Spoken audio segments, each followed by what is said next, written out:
Radio personality Charlamagne the God recently went viral for signing a $200 million contract with iHeartRadio for his Black Effect network that covers podcasts.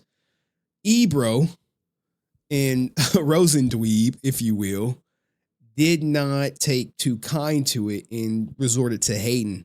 This is coming off the heels of their show getting canceled. Here's what they had to say. Great timing for us. No, it is. The whole thing is good timing for us.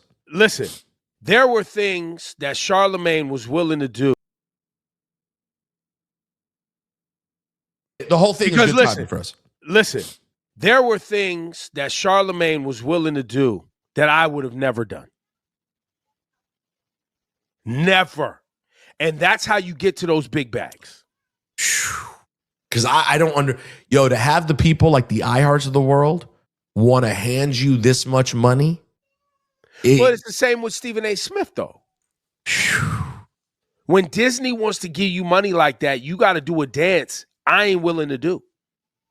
Now, if you don't know, if you've been living under a rock, Ebro has basically took on this political stance that it's this right-wing conspiracy that you have to accept, right-wing, I guess, ideology to get money and play nice. When the reality is his numbers are down, he's trash. He has always been a gatekeeper in the industry. And he's one of these dinosaurs that kind of need to be phased out because of his mentally, he's just not with the times. You could have. I think you could have done it. I don't know if you would have gotten the Stephen A. 30 a year is a big one. Who? You. No. But I think you would if you had flipped it on and done the dance right, you could have got yourself a nice 10, 15. Hell no. This is Cope right here, guys. He's trying to say that if they played ball and not quote unquote called out Trump or any other right-wing pundits, they could have got paid. I think that's complete and total utter cope. What they're doing right now is hating. They're jealous. They're mad that this opportunity was not in front of them. And frankly, it probably never will be in front of them. I think that's. Oh, yeah. But I can't do it.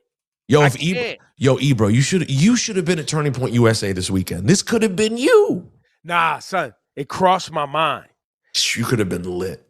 You see, Turning Point USA, right wing, hey, go there, be like Nicki Minaj. Nah, that just ain't it. Because imagine, if I start sitting down with the, give me a name. Candace. Oh. Ben Shapiro. Hey, come on. Tucker Carlson. Oh, come on. I mean, you really go all the way to Nick Fuentes. I mean, me and Nick would get it popping. I mean, well, you guys could find some common ground. It's all about finding common ground. Common ground will we find? See, and this is why they're phased out, right? Because that mentality, I can only have people on my show who I agree with. Bro, Candace Owen is hot like fire. Anytime she speaks, she's a million people are watching. Now, I get Nick Fuentes may be a little bit more controversial, but dog, if Nick Fuentes say, hey, I want to come on the show, I'd be like, hey, come on. We'll try to temper some of the hard ER stuff, but I would definitely welcome that opportunity. Ben Shapiro, another one. These are media juggernauts that this gatekeeping ass ninja would say, nah, you can't come on the platform because I don't agree with your political stance. This is why they're out. Listen, I'm sure you guys could find the same person you don't like here or there. Have yourself a little chit chat. Well, apparently, me and Nick agree on Israel. Great time. Since this has gone viral, Ebro has since walked it back like the coward that he is. Because look, he's trying to stay relevant. He wants shun people, downplay. I think most famously Lil Uzi Vert, man. If you don't know who Lil Uzi Vert is.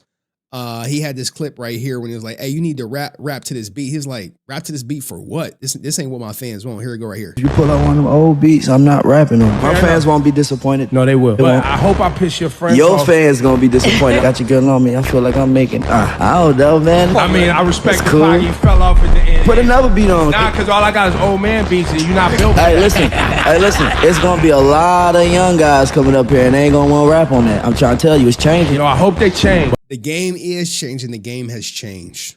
and they're phasing dinosaurs like Ebro out. But as I've seen with all you little young motherfuckers that think you nice, y'all get to like 27, 28, and y'all get to struggling, and y'all be trying to come back and find that sound. I ain't gonna struggle, bro. All right, we're gonna see. How much money do you have in your bank account? Me? Yeah, put the number in. Wait, with all the zeros? I just came back from Europe. What does that mean? It's supposed to be more than that. I'm on money than Ebro. Only eat grade. I can All right, now he since walked all his hating ass comments back right here. Let's hear him out.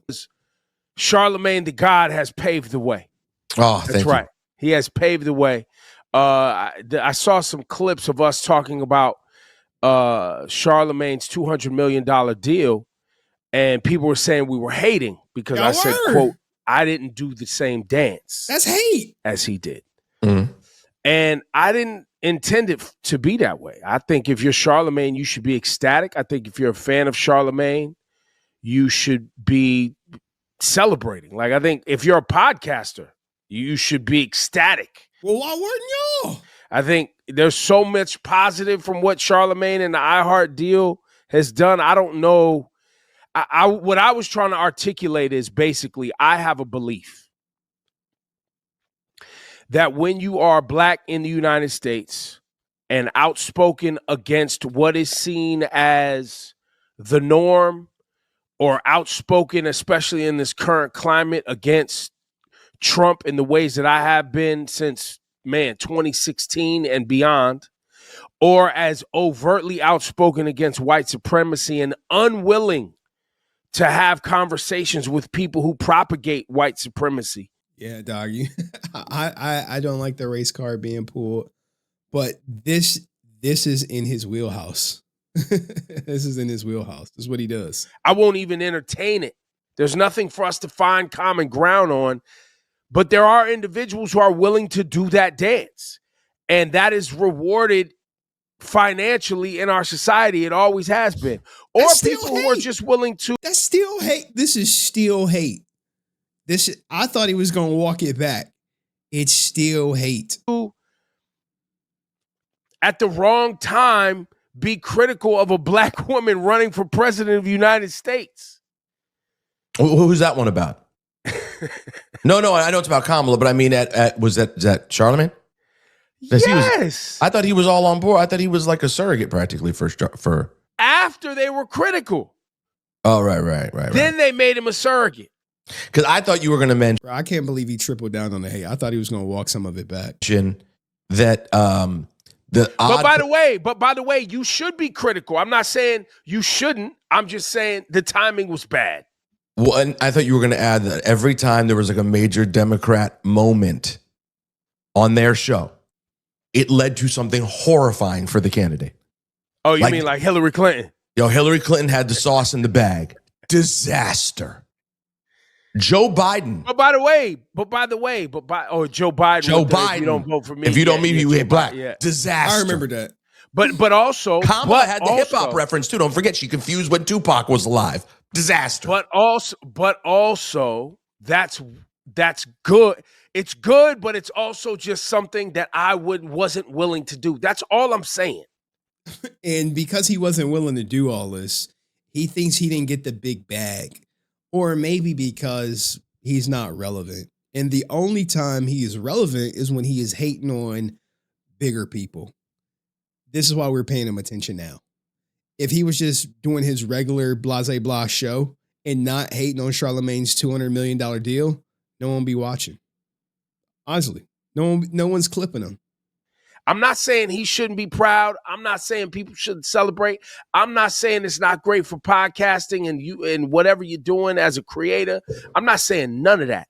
I just want people to pay attention to these things, because to get to the big bags, you got to do certain dances. That's all I'm saying. Oh, man.